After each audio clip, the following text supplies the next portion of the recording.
Welcome back to technical civil classes. मैं आप लोग के लिए BCCLE का लेक्चर नंबर 3 लेकर आया हूं, जिसमें हम आइटम्स एंड फ्रेजेज के बारे में बात करेंगे। आइटम्स एंड फ्रेज ऑलरेडी आप लोग को बता दिया गया है कि 3 से 4 क्वेश्चन आपको BCCLE एग्जाम में आने का संभावना रहता है। सो यह टॉपिक आपके लिए वेरी वेरी इंपॉर्टेंट होने वाला है।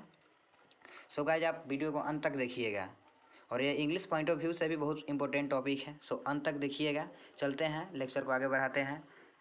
ऑलरेडी हम लोग 51 आइटम्स एंड फ्रेजेज कर चुके हैं और इस लेक्चर को आगे लेकर चलते हैं। 52 में लिखा हुआ एप्पल्स ऑफ विन साइज, मतलब आंखों का तारा होना या बहुत प्यारा होना। चाहे कोई चीज़ है जिससे आप बहुत प्यार करते हैं, that is most valuable object of love.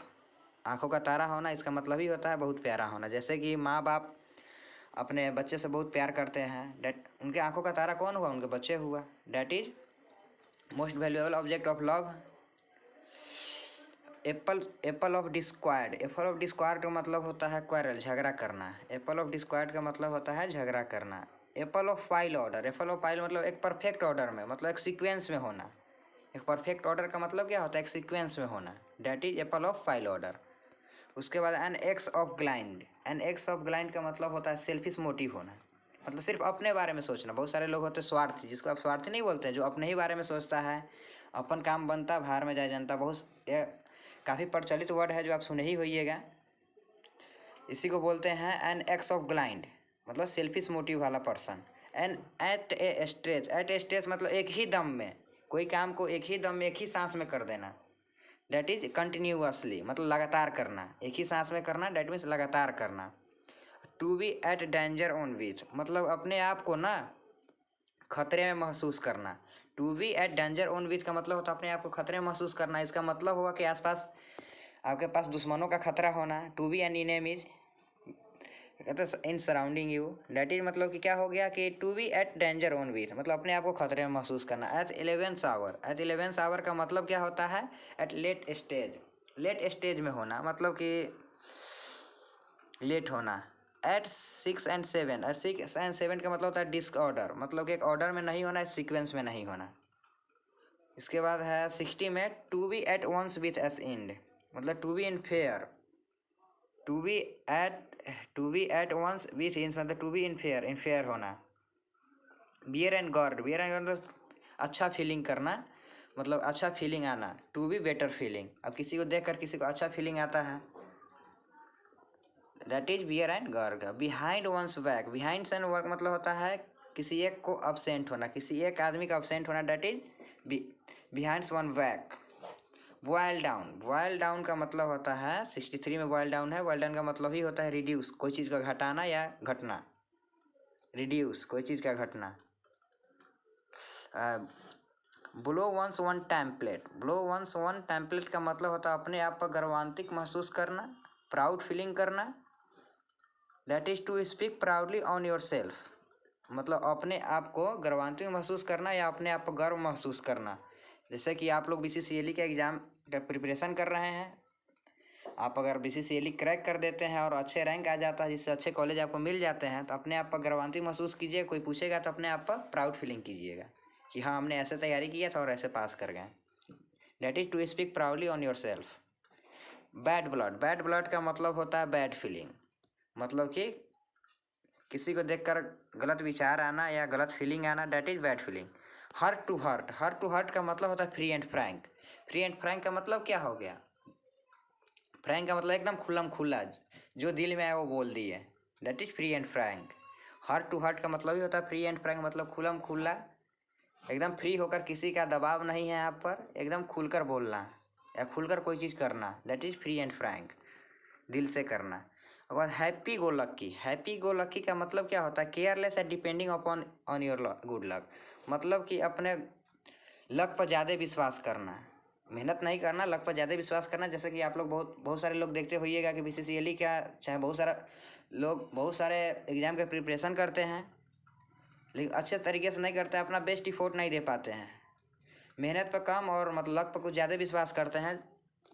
That is क्या? हैप्पी गो लक्की, मतलब अपने लक पर ज़्यादा विश्वास करना, मेहनत पर कम विश्वास करना। उसके बाद है जैक ऑफ ट्रॉट्स। जैक ऑफ ट्रॉट्स का मतलब क्या होता है ना, कि अपने आप को अपने मतलब कि जानते आप कुछ नहीं है, लेकिन मतलब अपने आप को ऐसा दिखाना कि लोग समझे कि हम बहुत कुछ जान रहे हैं। इसका इंग्लिश देख लेते हैं। To show our self know everything, मतलब अपने आप को सब कुछ जानने वाला दिखाना। बट मास्टर इज नोन, मतलब कुछ नहीं जानते हैं। वही होता है कोई व्यक्ति चाहे कोई पर्सन आपके नज़दीक आ जाए, खास करके सब होता है अगर कोई गर्ल नज़दीक आ जाता है तो देखते होइएगा कि लड़के लोग कुछ ज़्यादा अपने आप को मतलब कि दिखाने लगता है अंदर उसका कुछ नहीं, लेकिन कुछ ज़्यादा दिखाने लगता है। डैट इज़ क्या, to show our self know, मतलब हमको सब कुछ जानते हैं लेकिन ऐसा जानते कुछ नहीं है। अगर पूछ दीजिए कुछ तो जानता ही नहीं है।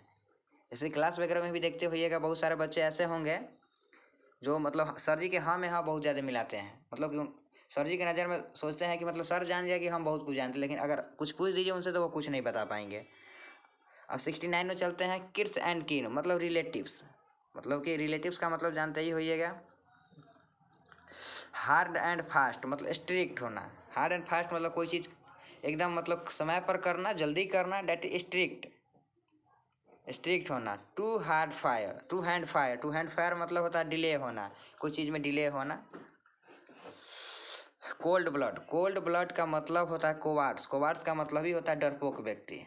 जैसे कि देखे होइएगा कि नहीं कहता है कि झगड़ा वगैरह होता है, अगर मान लीजिए कि आपको कोई पीट देता है, अगर आप उसके बदले में कोई रिएक्शन नहीं देते हैं तो क्या कहेगा, डरपोक व्यक्ति है, उससे डरता है। विथ वंस आर्म का मतलब ही होता है with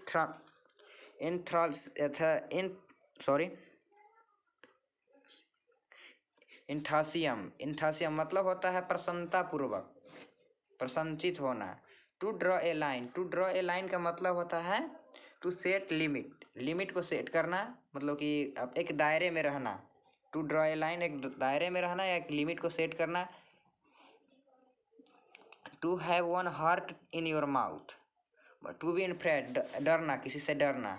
to have your heart in your mouth का मतलब ही होता है टू बी अफ्रेड मतलब होता है डरना। अब है अंत में ए रोलिंग स्टोन गेदर नो मोस, मतलब क्या होता है लुढ़कते हुए पत्थर को कभी काई नहीं लगती। इसका हिंदी होता है लुढ़कते हुए पत्थर को कभी काई नहीं लगती। इसका मतलब क्या होता है, इसका एक्चुअली मीनिंग होता है an steady person is unsuccessful, मतलब कि अस्थिर व्यक्ति जो होता है ना, जो एक जगह स्थिर नहीं रहता है, वो हमेशा मतलब कि असफल ही रहता है अपने कामों में। जैसे कि मान लीजिए कि आप BCCLE का एग्जाम का तैयारी कर रहे हैं और SSC का भी तैयारी कर रहे हैं। मालूम चला कि ना इधर ही हुआ ना उधर हुआ, मतलब कि आप दो डेंगी पला धरे हुए हैं। अब एक डेंगी नदी के बहाव में इधर चल जाए और इधर चल जाए तो मालूम चला कि आप बीच में ही फंस के मर गए। मतलब क्या हुआ, अनस्टेडी पर्सन इज अनसक्सेसफुल, अस्थिर व्यक्ति है, अपने एम को पकड़ नहीं रहा है कि हमको क्या करना क्या है।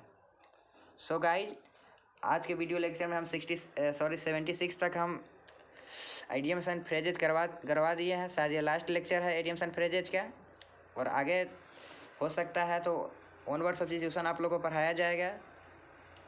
Thank you guys for watching my video. अगर आप हमारे चैनल पर नए हैं तो सब्सक्राइब कर लीजिएगा, बेल आइकन को प्रेस कर लीजिएगा ताकि रेगुलर नोटिफिकेशन आपको मिलता रहे।